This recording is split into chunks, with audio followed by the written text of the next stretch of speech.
गौतमी पाटील यांच्या हस्ते रौप्य महोत्सवी स्वर्गीय नितीन लहाने चषक क्रिकेट स्पर्धेचे बक्षीस वितरण। नितीन व्यायाम शाळा, कला क्रीडा आणि सांस्कृतिक युवक मंडळाच्या वतीने शिवसेना प्रमुख बाळासाहेब ठाकरे यांच्या जयंतीनिमित्त राज्यस्तरीय निमंत्रितांच्या स्वर्गीय नितीन लहाने स्मृती चषक लेदरबॉल क्रिकेट स्पर्धेचे आयोजन 15 जानेवारी ते 23 जानेवारी दरम्यान सेलू शहरातील नूतन महाविद्यालयाच्या क्रीडांगणावर संपन्न झाले आहे। गुरुवार 23 जानेवारी रोजी महाराष्ट्रातील प्रसिद्ध नृत्यांगना गौतमी पाटील यांच्या हस्ते रौप्य महोत्सवी स्वर्गीय नितीन लहाने चषक क्रिकेट स्पर्धेचे बक्षीस वितरण करण्यात आले। यावेळी माजी आमदार हरिभाऊ काका लहाने, डॉक्टर संजय रोडगे, मिलिंद सावंत, सेलू पोलीस निरीक्षक दीपक बोरसे, ॲडव्होकेट श्रीकांत विटेकर, पवन आडळकर, संदीप लहाने, बाबा काटकर, अविनाश खेरे, पांडुरंग कावडे, हनुमान कदम सह अन्य मान्यवरांची यावेळी उपस्थिती होती। खरं 25 वर्षाचं सार्थक मला मिळालं असं मला हरकत नाही।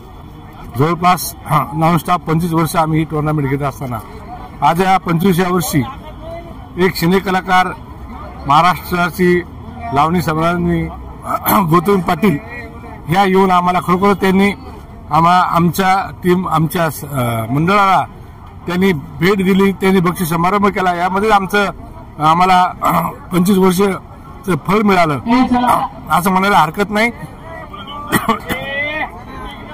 खरं म्हणजे स्पर्धा घेणं सोपी नाहीये।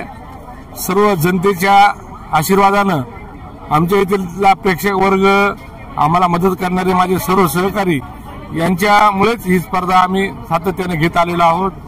आणि खरोखरच स्पर्धा घेत असताना 25 वर्ष कधी गेले हे कळलं नाहीये, समजलं नाहीये। एवढा उत्साह 25 वर्ष सातत्याने ठेवला। आपण सर्वांनी जो आम्हाला प्रसिद्धीमध्ये आणलं, आपल्या सर्वांचं सहकार्य आम्हाला लाभलं। भविष्यामध्ये सुद्धा ही टुर्नामेंट सारखी चालू राहावी। जनतेला वाटत असेल की आता ही 25 वर्ष संपलं, टुर्नामेंट बंद होईल, तर ही टुर्नामेंट मी जरी आज वयाने मोठा जरी झाला असलो तरी माझा मुलगा संदीप हा आता सक्षम झालेला आहे हे टुर्नामेंट घेण्यासाठी। आणि मी एक वडीलरूपी आशीर्वादाच्या रूपाने त्या पाठीमागे सतत राहील। माझे सहकारी सुद्धा पाठीमागे उभा राहतील।